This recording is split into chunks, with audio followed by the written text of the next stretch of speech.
Divine Providence 101. It is our spirit that thinks and intends. Emanuel Swedenborg. Divine Providence 196.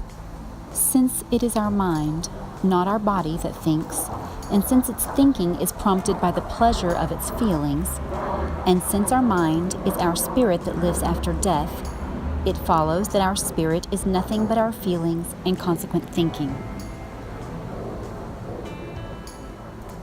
Secrets of Heaven 4164. Anger does not exist in heaven. Among the angels, instead, they have zeal.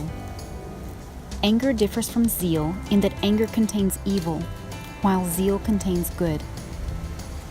People who are angry intend evil to the target of their anger, but people who are zealous intend good to the target of their zeal.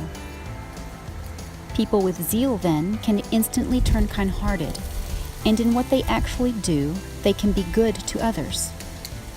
But people with anger cannot. Although zeal looks the same as anger on the outside, it is completely different inside. The Lord says, "Do not judge, so you will not be judged." Matthew 7:1. In no way can this be taken to be judgment of anyone's moral and civil life in the world, but judgment of someone's spiritual and heavenly life.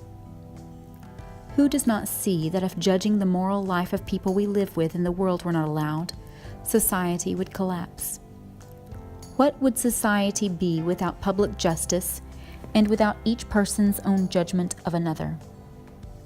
But judging what the inner mind or soul in a person is like, that is, what that person's spiritual condition is like, and therefore what happens to that person after death, judging this is not allowed, because the Lord alone knows it.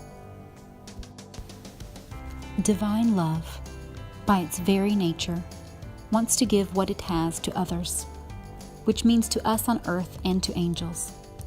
All spiritual love is like this, divine love most of all. If we on the earthly level were deprived of the freedom to intend evil and to make it seem reasonable by our rationalizations, that would be the end of our freedom and rationality, and of our volition and discernment. We could not be led away from our evils and reformed, so we could not be united with the Lord and live forever. That is why the Lord protects our freedom the way we protect the pupil of our eye. The Lord, though, is constantly using our freedom to lead us away from our evils, and to the extent that He can do so through our freedom, He uses that freedom to plant good things within us.